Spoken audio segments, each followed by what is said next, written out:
Mic number 1 से बराए करम सवाल करें. I am Suresh Chopra from Scholar Batch 7.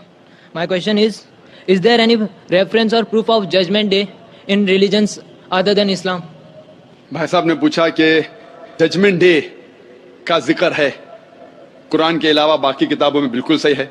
मैंने कल जिक्र किया था कि हिंदू मजहब में भी लिखा है, हिंदू मजहबी किताब में वेद में लिखा है कि इम्तिहान होगा, फिर स्वर्ग और नरक में जाएंगे. बाइबल में लिखा हुआ है, बाइबल में लिखा है कि डे ऑफ जजमेंट का.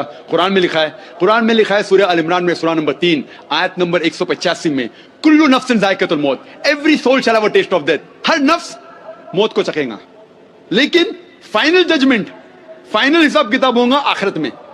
और जो कोई आग से, दोजख से बच जाता है और जन्नत में जाता है, वो ही सफलता पाता है इस जमीन पर, इस दुनिया में. तो हिंदू धर्म किताब में भी लिखा है, बाइबल में भी लिखा है और कुरान में भी लिखा है. माइक नंबर 2 से सवाल करें.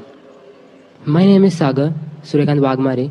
My question to you is that the book sent by the God for that period, but where it is written that Quran is the last book sent by the God.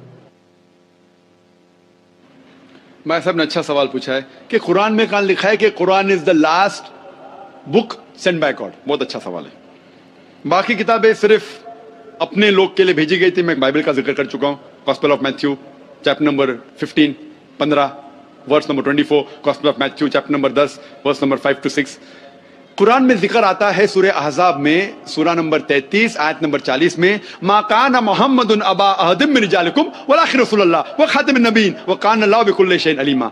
Mohammad सल्लल्लाहु अलैहि वसल्लम आप मर्दों में से किसके पिता नहीं है, लेकिन वो अल्लाह के रसूल है और खातिमुन नबीय्यीन है, आखिरी नबी है, और अल्लाह सबसे बेहतर जानने वाला है. किताब नाजिल करने के लिए जरूरत है एक रसूल की. तो जब रसूल ही नहीं आएगा तो किताब कैसे आएंगी? तो मोहम्मद सल्लल्लाहु अलैहि वसल्लम लिखा है कुरान में कि वो आखिरी नबी है, आखिरी रसूल है, उसके बाद किताब तो नाजिल हो ही नहीं. इट्स अंडरस्टूड, बोलने की जरूरत नहीं. आखिरी नबी, आखिरी रसूल मोहम्मद सल्लल्लाहु अलैहि वसल्लम थे, इसीलिए आखिरी नबी सारे इंसानियत के लिए भेजे गए थे. और कुरान में जिक्र आता है कुरान भी सारी इंसानियत के लिए भेजा गया है. बाकी जितनी किताबें हैं कुरान में लिखा है कि सिर्फ भेजे गए थे अपने लोग के लिए, पैगंबर भी और वो कलाम भी. लेकिन कुरान मजीद जैसे कि मोहम्मद सल्लल्लाहु अलैहि वसल्लम सारी इंसानियत के लिए थे, कुरान भी सारी इंसानियत के लिए. इसका जिक्र है सूरह इब्राहिम में सूरह नंबर 14 आयत नंबर 1, सूरह इब्राहिम सूरह नंबर 14 आयत नंबर 52, सूरह बकरा सूरह नंबर 2 आयत नंबर 185, सूरह ज़ुमर चैप्टर नंबर 39 वर्स नंबर 41. और भी हवाले दे सकता हूं मैं, लेकिन ये काफी है. भाई साहब का सवाल था कि कुरान मजीद नाजिल हुआ जब मोहम्मद सल्लल्लाहु अलैहि वसल्लम आए, उसके पहले क्यों नहीं आया? बहुत अच्छा सवाल, बहुत अहम सवाल. मेरा बेटा मुझसे पूछता है, कहता है अब्बा